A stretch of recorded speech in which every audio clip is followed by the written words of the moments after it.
वैसे जरूरी नहीं है, लेकिन वीडियो को लाइक या फिर डिसलाइक कर दिया करें। आज मैं एक्सप्लेन करूंगी इसकी पार्ट 1 को और 2 को। तो चलते हैं पहले पार्ट 1 की एक्सप्लेनेशन की तरफ। मूवी का स्टार्ट होता है एक भागते हुए लड़के से, जो कि बर्फीले पहाड़ों में किसी से बचकर बहुत तेजी से भाग रहा होता है, लेकिन अनलकीली वो और ज्यादा नहीं भाग पाता, जिसकी वजह से वो वहीं पर ही गिर जाता है। लेकिन तभी कोई वहाँ पर आकर उसे जिंदा ही बर्फ में दफन कर देता है। इसके बाद सीन शिफ्ट होकर उस बच्चे के पेरेंट्स पर आता है, जो एक इंटरव्यू में अपने बेटे के बारे में बताते हुए कहते हैं कि वो खेलने गया था, लेकिन उसके बाद वो कभी भी वापस घर नहीं आया। इट्स मीन उन्हें आज तक ये बात पता नहीं चल पाई कि आखिर उनके बेटे के साथ एग्जैक्टली हुआ क्या था। लेकिन फिर इस हादसे के बाद उस जगह से बहुत सारी मिसिंग रिपोर्ट्स आने लगती हैं। बहुत ही कम टाइम में 50 से लेकर 100 तक लोग गायब हो रहे थे, लेकिन अभी तक लोगों का गायब होना सिर्फ एक मिस्ट्री बना हुआ था। इसके बाद नेक्स्ट सीन में हम एक गाड़ी को एक रोड पर जाता हुआ देखते हैं। उस गाड़ी में 5 लोग थे जो आपस में फ्रेंड्स थे। उनमें एक लड़की का नाम तो जेनी होता है और दूसरी का नाम इनगुन होता है। ये सभी फ्रेंड्स स्केटिंग के लिए जा रहे थे। अब क्योंकि इस बार उन्हें स्केटिंग का कोई भी प्लेटफॉर्म खाली नहीं मिला था, इसीलिए वो इस बार एक ऐसी जगह पर आए थे जहाँ चारों तरफ बर्फ ही बर्फ थी। साथ साथ वो जगह काफी सुनसान भी थी। वो सब लोग वहाँ पर स्केटिंग करते हैं और काफी इंजॉय करते हैं, लेकिन अचानक स्केटिंग करते हुए उनकी एक फ्रेंड का एक्सीडेंट हो जाता है, जिसकी वजह से उसकी पाँव की हड्डी में काफी गहरी चोट आती है, जिसे किसी ट्रीटमेंट के बगैर ठीक करना इम्पॉसिबल था। लेकिन अब रात होने वाली थी और उनकी गाड़ी भी काफी दूर थी। तभी जेनी को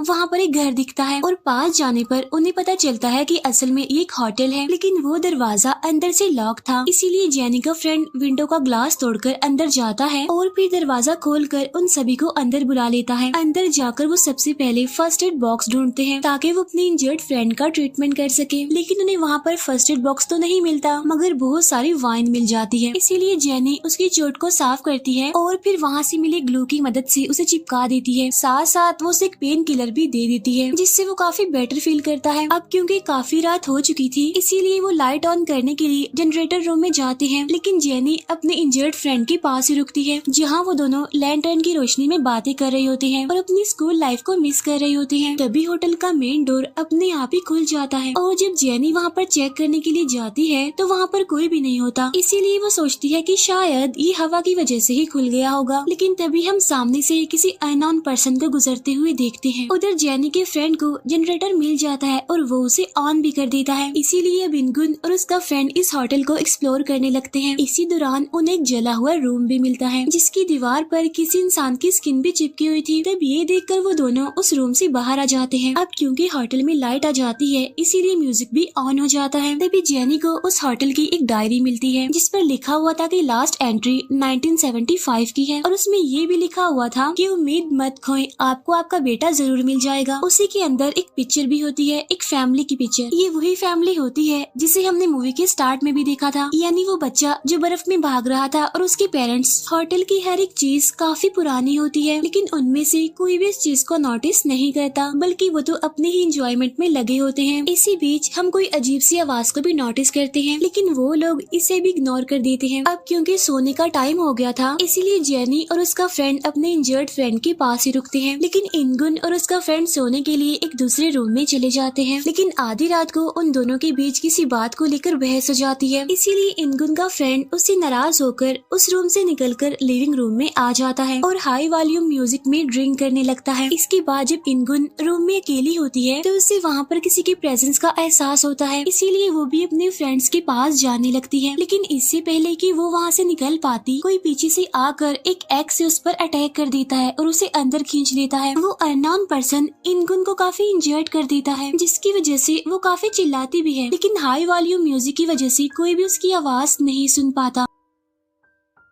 अब इनगुन किसी तरह उसे बचते हुए एक दूसरी जगह पर आ जाती है। तभी वो आदमी एक बार फिर से उस पर अटैक कर देता है, लेकिन इससे पहले कि वो सामने बैठे अपने फ्रेंड को कुछ कह पाती, वो किलर उसे जान से मार डालता है। नेक्स्ट मॉर्निंग इनगुन का फ्रेंड उसके लिए नाश्ता लेकर उसके डोर पर जाता है, लेकिन उसके बहुत कहने पर भी कोई दरवाजा नहीं खोलता, इसीलिए वो उसका नाश्ता वहीं पर रख कर चला जाता है। फिर जेनी का फ्रेंड स्केटिंग करने के लिए बाहर जाता है और वो वहाँ पर खून के कुछ निशान देखता है, इसीलिए अब वो उन निशानों को फॉलो करते हुए आगे आगे बढ़ता है और तभी सामने उसे इनगुन की डेड बॉडी मिलती है जिसकी हालत काफी खराब थी और वो बर्फ की वजह से फ्रीज हो चुकी थी। तभी ये देखकर जेनी का फ्रेंड काफी डर जाता है, लेकिन तभी हम उसके पीछे उसी आदमी को देखते हैं जिसने इनगुन को मारा होता है और वो अपनी एक्स से जेनी के फ्रेंड पर अटैक करके उसे बेहोश कर देता है। अब क्योंकि होटल की लाइट्स बंद होने लगी थी, इसीलिए जेनी और इनगुन का फ्रेंड चेक करने के लिए जनरेटर रूम में जाते हैं। तब वो देखते हैं कि उसका तो फ्यूल खत्म हो चुका है। उन्हें वहाँ पर थोड़ा सा फ्यूल मिल भी जाता है, लेकिन इससे उसका काम चलने वाला नहीं था। इसीलिए अब वो लोग फ्यूल ढूंढने के लिए बाकी रूम्स को चेक करने लगते हैं। तभी उन्हें वहाँ पर एक सीक्रेट डोर मिलता है। तब उस दरवाजे को खोलने पर वो काफी हैरान रह जाते हैं, क्योंकि वहाँ पर इंसानों की जरूरत का सारा सामान मौजूद था। हर छोटी से लेकर बड़ी चीज वहाँ पर अवेलेबल थी। उसी रूम में उन्हें एक और दरवाजा मिलता है, जिसे खोलने पर उन्हें वहाँ पर बहुत सारा सामान बिखरा हुआ मिलता है। रूम की कंडीशन को देखकर ऐसा लग रहा था कि जैसे रिसेंटली यहाँ पर कोई रहता हो। उन्हें वहाँ पर एक पेपर कट भी मिलता है, जिस पर छपी न्यूज से उन्हें पता चल जाता है कि ये होटल उसी फैमिली का है जिनका बच्चा 1975 में मिसिंग हो गया था और तब से लेकर ये होटल अब तक बंद है। इट्स मीन इस होटल को बंद हुए तकरीबन 30 साल हो चुके हैं, लेकिन उस रूम का सारा सामान अभी तक फ्रेश था, यानी वो चीजें किसी के यूज में हो। वहाँ पर उन दोनों को काफी सारी हंटिंग वेपन्स भी दिखते हैं, जिन्हें देखकर वो काफी घबरा जाते हैं। इसीलिए जेनी इनगुन के फ्रेंड को भेजती है अपने इंजर्ड फ्रेंड को यहाँ पर लाने के लिए और खुद वो जाती है इनगुन को लाने के लिए, क्योंकि उन्हें लग रहा था कि अभी तक वो रूम में ही है। और जब इनगुन का फ्रेंड लिविंग रूम में जाता है तो वो देखता है कि उसका इंजर्ड फ्रेंड वहाँ से गायब है। साथ साथ उसे एक दरवाजे के पीछे से बहुत सारा खून भी दिखता है और जब वो उस दरवाजे को खोलता है तो वहाँ पर उनका इंजर्ड फ्रेंड होता है, जो बिल्कुल सेफ था, सही सलामत था, क्योंकि असल में वो कोई खून नहीं था बल्कि वो एक फूड आइटम था जो कि उनके इंजर्ड फ्रेंड से वहाँ पर गिर गया था। अब जेनी काफी देर तक दरवाजे पर नॉक करती है, लेकिन उसे आगे से कोई भी रिस्पॉन्स नहीं आता। इसीलिए अब वो दरवाजे को धक्का देकर खोलती है, क्योंकि वो दरवाजा अब लॉक नहीं था। उस रूम के हालात देखकर जेनी बहुत ज्यादा डर जाती है, क्योंकि वहाँ पर खून ही खून था। वो फौरन जाकर अपने फ्रेंड्स को इस बारे में इन्फॉर्म करती है। तब वो लोग समझ जाते हैं कि ये काम सीक्रेट रूम में रहने वाले उस आदमी का ही है। अभी वो लोग इनगुन और जेनी के फ्रेंड के बारे में सोच ही रहे थे कि तभी अचानक से मेन डोर खुलने की आवाज आती है, जिसे सुनकर वो फौरन छुप जाते हैं। वो लोग अब समझ जाते हैं कि वो यहाँ पर फंस गए हैं और अगर वो यहाँ पर रुके तो जिंदा नहीं रह पाएंगे। इसीलिए जेनी कहती है कि हमें इनगुन और अपने फ्रेंड को ढूंढना चाहिए, क्योंकि जेनी अभी नहीं जानती थी कि उनके फ्रेंड्स के साथ क्या हुआ है। इसके बाद जब इनगुन का फ्रेंड उस रूम से बाहर निकलता है तभी वो आदमी अपनी ग्रीविल एक्स से उस पर भी अटैक कर देता है, लेकिन इनगुन का फ्रेंड किसी तरह बचते हुए दोबारा से उसी रूम में अपने फ्रेंड्स के पास आ जाता है और वो कहता है कि अब हमें अपनी जान बचाने के लिए यहाँ से भागना चाहिए, क्योंकि वो किलर कभी भी हम पर अटैक कर सकता है। लेकिन जेनी अपने फ्रेंड्स को लिए बगैर यहाँ से जाने वाली नहीं थी, इसीलिए इनगुन का फ्रेंड अकेला ही विंडो से कूदकर सामने वाले केबिन की तरफ भागने लगता है, लेकिन वहाँ पर लगी बियर ट्रैप में उसका पाँव फंस जाता है, जिसकी वजह से वो चिल्लाने लगता है और तभी वो किलर वहाँ पर आकर उसे फौरन ही मार देता है। अब ये सब देखकर जेनी भी वहाँ पर रुककर मरना नहीं चाहती थी, इसीलिए जेनी अपने इंजर्ड फ्रेंड को एक स्टोर रूम में छोड़कर वहाँ से निकलने का कोई रास्ता ढूंढती है। यहाँ पर वो इंजर्ड फ्रेंड जेनी को कहता है कि मैं तुमसे प्यार करता हूँ, लेकिन जेनी उसे इस बात का कोई भी जवाब नहीं देती, लेकिन वो अपने इंजर्ड फ्रेंड को बचाने की अभी भी कोशिश करती है। इसीलिए वो बाहर जाती है और जब वो मेन डोर तक पहुँचती है तो उसे वो किलर दिखता है जो इनगुन के फ्रेंड के डेड बॉडी को अंदर लेकर आ रहा था। तब इस चीज का फायदा उठाकर जेनी उसके सीक्रेट रूम तक जाती है, जहाँ उसे टॉर्च और एक गन मिल जाती है। तब उस गन को लोड करके जेनी अपने इंजर्ड फ्रेंड के पास जाती है। इसके बाद वो उसे लेकर जनरेटर रूम में आती है। वो अपने इंजर्ड फ्रेंड को टॉर्च देकर वहीं पर बिठा देती है, ताकि वो किलर उसे देखकर उनके बनाए हुए ट्रैप में फंस जाए।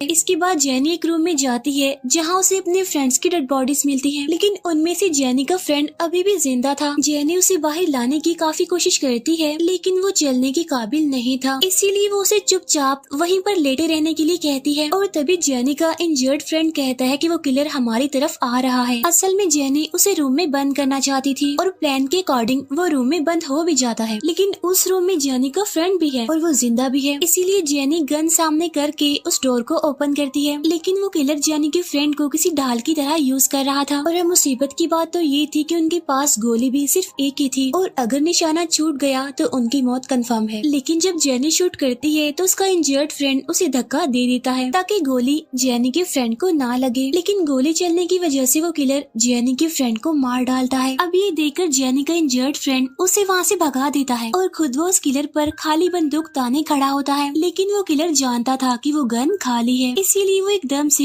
जेनी की इंजर्ड फ्रेंड को भी मार डालता है। बाहर जेनी स्केटिंग बोर्ड की मदद से वहाँ से भागने की कोशिश कर रही होती है, लेकिन अंधेरा काफी होने की वजह से वो वहाँ से नहीं भाग पाती, जिसकी वजह से वो किलर उस पर भी अटैक कर देता है। नेक्स्ट मॉर्निंग हम देखते हैं कि जेनी अभी जिंदा है और वो किलर उन सबको मरा हुआ समझकर खींचते हुए कहीं पर ले जा रहा था। तभी जेनी देखती है कि आगे काफी गहरा पिट है, जिसमें एक एक करके वो किलर उन डेड बॉडीज को फेंकने लगता है। तभी जेनी को वहाँ पर एक नाइफ दिखता है, जिसे लेकर वो उस किलर पर अटैक कर देती है, लेकिन वो किलर उसे अपनी ग्रीविल एक्स से मारता है, जिसकी वजह से वो नीचे गिर जाती है। तभी जेनी उस किलर के सन ग्लासेस को निकाल देती है और वो उसका फेस देख लेती है और उसे पहचान लेती है। असल में वो किलर कोई और नहीं बल्कि उस होटल के मालिक का बेटा था, यानी जो कई सालों पहले अचानक गायब हो गया था। अब क्योंकि उसकी आंख पर एक बर्थ मार्क था, इसीलिए जेनी ने उसे आसानी से पहचान लिया। अब जेनी मौके का फायदा उठाकर उसे भी पिट में गिरा देती है और किलर के गिरते ही कहानी फ्लैशबैक में चली जाती है। अब यहाँ पर हम जान पाते हैं कि उस लड़के के बर्थ मार्क की वजह से हर कोई उसे बुली करता था, हर कोई उसे परेशान करता था। इसी वजह से उसके पेरेंट्स को शर्मिंदगी का सामना करना पड़ता था। और जो सीन हमने मूवी के स्टार्ट में देखा था, यानी वो बच्चा जिनसे बचकर भाग रहा था, वो कोई और नहीं बल्कि उसके पेरेंट्स थे, जो अपने बेटे को वहीं पर दफना देते हैं, लेकिन वो किसी तरह से बच जाता है और तभी से वो सब लोगों को मार कर अपना बदला ले रहा है। यहाँ पर वो किलर मर जाता है और जेनी जिंदा बच जाती है और ये पार्ट यहीं पर एंड हो जाता है। और अब मैं एक्सप्लेन करूंगी इसके पार्ट 2 को। पार्ट 2 के स्टार्ट में हम उन्हीं सुनसान बर्फीले पहाड़ों को देखते हैं, लेकिन अब यहाँ पर जेनी नहीं होती। इसके बाद हमें एक हॉस्पिटल दिखाया जाता है जो कि इसी एरिया में बना हुआ है, यानी सुनसान बर्फीले पहाड़ों में। लेकिन बहुत जल्द ये हॉस्पिटल बंद भी होने वाला है, क्योंकि बर्फीले इलाके की वजह से यहाँ पर बहुत ही कम पेशेंट्स आते हैं। इस हॉस्पिटल में बस 2 डॉक्टर होते हैं, जिनमें फीमेल डॉक्टर का नाम कैमिला होता है, एक नर्स होती है और 2 पेशेंट्स, जिनमें एक छोटा बच्चा होता है। कैमिला का फ्रेंड इस बर्फीले इलाकों में मिसिंग लोगों की हेल्प करता है, इसीलिए वो अक्सर कैमिला से मिलने आ जाता है। आज जब वो कैमिला के साथ होता है तो उसे कॉल आती है, जिसके थ्रू उसे पता चलता है कि हॉस्पिटल के पास एक अनजान गाड़ी खड़ी हुई है। अब कैमिला का फ्रेंड जब वहाँ पर जाता है तो उसे वहाँ पर कोई भी इंसान नहीं दिखता।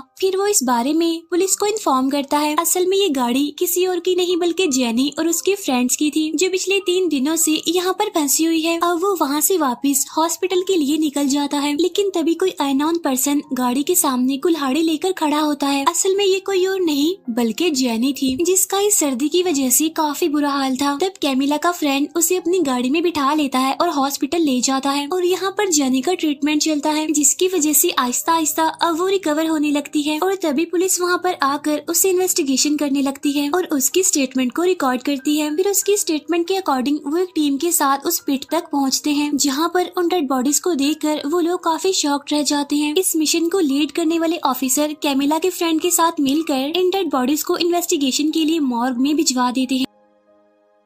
इसके बाद वो सीनियर ऑफिसर अपने 2 ऑफिसर्स को उस मिस्टीरियस होटल की इन्वेस्टिगेशन के लिए भेजते हैं और जब वो ऑफिसर्स वहाँ पर जाकर चेक करते हैं तो उन्हें वहाँ पर कोई भी एविडेंस नहीं मिलता। उधर उन डेड बॉडीज की फोरेंसिक रिपोर्ट निकाली जाती है, जिसमें उस किलर के बर्थ मार्क को देखकर सीनियर ऑफिसर को उस मिसिंग बच्चे का केस याद आ जाता है। इसीलिए वो इस पर इन्वेस्टिगेशन करने लगता है ताकि वो ये पता लगवा सके कि वो बच्चा किलर कैसे बना। उधर जेनी को उस किलर के बारे में नाइटमेयर्स आने लगते हैं, जिसकी वजह से वो मेंटली रिकवर नहीं हो पा रही थी। तभी कैमिला जेनी को इन्फॉर्म करती है कि तुम्हारे फ्रेंड्स की डेड बॉडीज हॉस्पिटल में लाई गई है, अगर तुम चाहो तो उन्हें देख सकती हो। और जब जेनी वहाँ पर जाकर अपने फ्रेंड्स की डेड बॉडीज को देखती है तो वो पागल सी हो जाती है। उसे इतना गुस्सा आता है कि किलर की डेड बॉडी को मारने लगती है। तभी वहाँ पर डॉक्टर आते हैं और उसे मेडिसिन देकर बेहोश कर देते हैं। और जब नर्स उन डेड बॉडीज के कपड़े उतार रही थी तो तभी अचानक से किलर की डेड बॉडी में मूवमेंट होने लगती है। इट्स मीन वो अभी मरा नहीं था बल्कि वो भी जिंदा था। इसीलिए डॉक्टर्स उसे होश में लाने की कोशिश करते हैं और फिर देखते ही देखते वो किलर नॉर्मल कंडीशन में आ जाता है वापस। इस दौरान जेनी वहाँ पर आ जाती है और उन्हें ऐसा करने से मना कर देती है, क्योंकि वो जानती थी कि अगर ये हैवान फिर से जाग गया तो ये सबको मार डालेगा। लेकिन जेनी की ज्यादा शोर मचाने की वजह से पुलिस उसे बांध देती है। साथ साथ उस किलर को भी चैन से बांध दिया जाता है, क्योंकि अब उसे मर्डर केस में जेल भेजा जा रहा था। इसके बाद सभी लोग उस रूम से चले जाते हैं, लेकिन एक पुलिस ऑफिसर वहीं पर ही रुक जाता है उस किलर पर नजर रखने के लिए। लेकिन इससे पहले कि उस पुलिस ऑफिसर को कुछ पता चल पाता, वो किलर एक नाइफ से उसका गला काट देता है और खुद वो चेन से फ्री होकर अपने अगले शिकार के लिए निकल जाता है। इसके बाद जब नर्स शावर लेकर बाहर आती है तो वो किलर पीछे से आकर एक फायर एक्सटिंग्विशर से उस पर अटैक कर देता है और उसके फेस को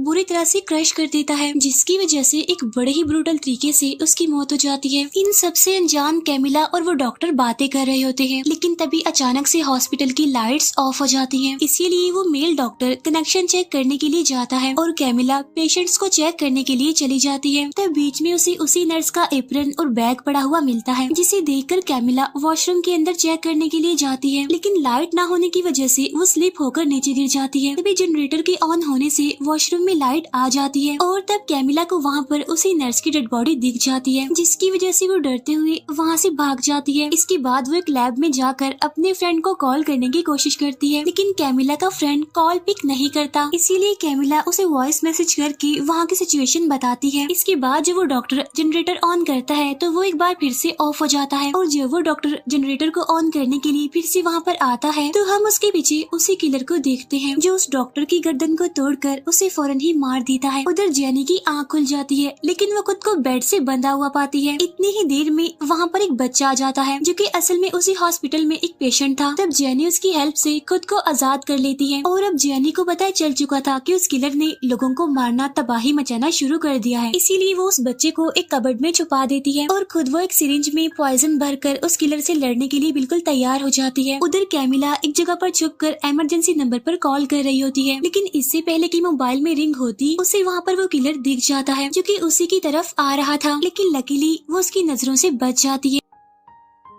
इसके बाद वो वहाँ से निकलकर एक रूम में जाती है जहाँ पर काफी अंधेरा था और तभी वहाँ अचानक से उस पर कोई अटैक कर देता है। असल में वो कोई और नहीं बल्कि जेनी थी, जो कि कैमिला को वो किलर समझकर उसके गर्दन में वो इंजेक्शन लगा देती है। लेकिन यहाँ पर भी लकीली कैमिला बच जाती है, क्योंकि अभी तक जेनी ने पॉइजन को इंजेक्ट नहीं किया था। लेकिन जल्दबाजी में कैमिला का मोबाइल टूट जाता है। इसका मतलब ये था कि अब वो लोग बाहर से कोई भी हेल्प नहीं बुला सकते थे। जेनी कहती है कि हमें अपने पेशेंट्स को लेकर यहाँ से निकलना चाहिए, लेकिन कैमिला उस डॉक्टर को लिए बगैर यहाँ से जाना नहीं चाहती थी। इसीलिए वो उसे ढूंढने के लिए बेसमेंट की तरफ जाती है। इसके बाद जेनी उस बच्चे को लेने के लिए जाती है, लेकिन वो बच्चा वहाँ से गायब होता है और जब कैमिला वहाँ पर होती है तो उसे उस किलर के चलने की आवाज सुनाई देती है। इसीलिए वो फौरन वहाँ पर छुप जाती है, लेकिन तभी वो किलर भी वहाँ पर आ जाता है और कैमिला पर अटैक कर देता है। लेकिन इसी दौरान जेनी वहाँ पर आ जाती है और वो कैमिला को बचाकर उसे रूम से बाहर ले आती है। इसके बाद वो किलर को उस रूम में बंद कर देती है। इसके बाद वो बच्चा भी वहाँ पर आ जाता है और अब वो तीनों वहाँ से भागने लगते हैं और भागते भागते वो हॉस्पिटल से बाहर आ जाते हैं, जहाँ कैमिला का फ्रेंड और वो सीनियर ऑफिसर पहले से ही मौजूद होते हैं, जो कि असल में कैमिला के वॉइस मैसेज सुनकर वहाँ पर आए थे, क्योंकि हम जानते हैं कि वो सीनियर ऑफिसर इस केस पर डीपली इन्वेस्टिगेशन कर रहा था। इसीलिए अब उसे पता चलता है कि उस बच्चे का गायब हो जाना ही होटल का सीक्रेट नहीं है, बल्कि उससे पहले ही वहाँ पर बहुत सारे अजीब हादसे हो चुके थे। क्योंकि पार्ट 1 में हमने जो जला हुआ रूम देखा था, असल में वहाँ पर एक ऑफिसर रहा करता था, जो कि उस होटल की मिस्ट्री से पहले ही वहाँ पर रिसर्च कर रहा था।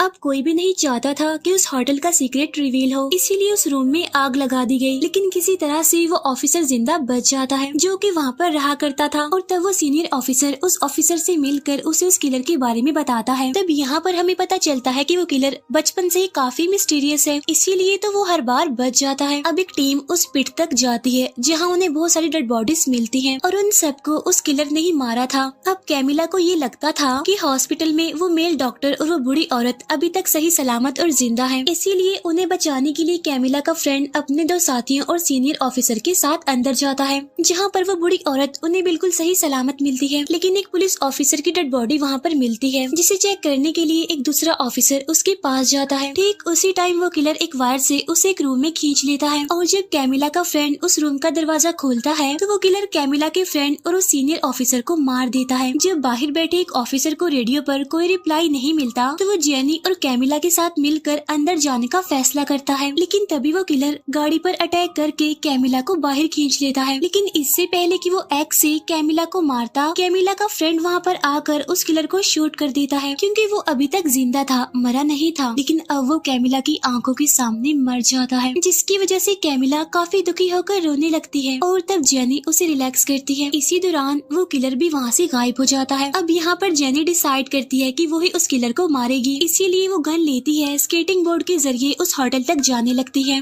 क्योंकि वो जानती थी कि वो किलर वहीं पर ही गया है। जेनी वहाँ पर रुक कर उसका वेट करती है, लेकिन तभी जेनी को नींद आ जाती है। नेक्स्ट मॉर्निंग जब जेनी नींद से जागती है तो उसके पीछे वो किलर खड़ा होता है, लेकिन इससे पहले कि वो गन चलाती वो किलर उसे पकड़ लेता है और अपनी एक्स से उस पर अटैक कर देता है। लेकिन तभी कोई पीछे से उस किलर पर गोली चला देता है। असल में वो कैमिला थी और अब किलर जेनी को छोड़कर कैमिला पर अटैक कर देता है। तब जेनी पीछे से उसी की एक्स उसी की तरफ फेंकती है, जिससे फाइनली अब वो किलर मर जाता है। वो उसे पूरी तरह मारने के लिए उसे शूट भी करती है और अब जेनी और कैमिला बच जाती है और यहीं पर इसका सेकंड पार्ट भी एंड हो जाता है।